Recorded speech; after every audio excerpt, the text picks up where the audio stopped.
তুমি চাইলে আমাদেরও একটা প্রেম হতো, একটা বিকালের গল্প হতো, বাদামের আড্ডায় ভালোবাসা জমা হতো, একটা বৃষ্টির গল্প হতো, বৃষ্টির জলে স্মৃতি জমা হতো, ভালোবাসাবাসি হতো।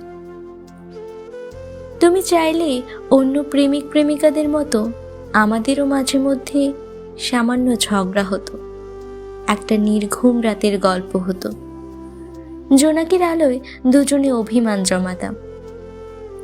তুমি চাইলে আমাদের একটা সংসার হতো, একটা চিলে কোঠার মতো ছোট্ট ঘর হতো, একটা রুম, একটা সোফা সেট, একটা টিভি, একটা আলমারি, ডাইনিং টেবিল ইত্যাদি আসবাবপত্র দিয়ে ঘরটা মনের মতো সাজানো যেত।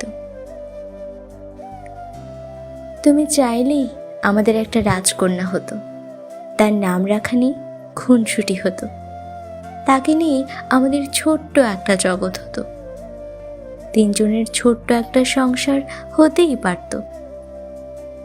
তুমি চাইলেই একসাথে বয়স্ক হওয়া যেত, চাকরি থেকে দ্রুত অবসর নিয়ে বিশ্ব ভ্রমণে যাওয়া যেত, একটা বরফের গল্প হতো, বরফের আভায় স্মৃতিচারণ হতো, তাই তোমাকে পাশে থাকার প্রতিশ্রুতি দেওয়া যেত। তুমি চাইলে আমাদের শেষ নিঃশ্বাস পাশাপাশি বসে নেওয়া যেত।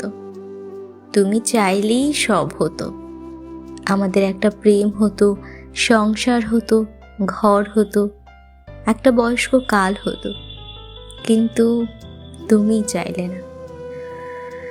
তাই আজ সব হয়েও আমাদের কিছু হলো না, প্রেম হলো না, সংসার হলো না, ঘর হলো না, একসাথে বয়স্ক হওয়া হলো না। তুমি চাইলে না বলেই আমাদের সব হয়েও আমাদের কিছু হলো না, আমাদের কিছুই হলো না।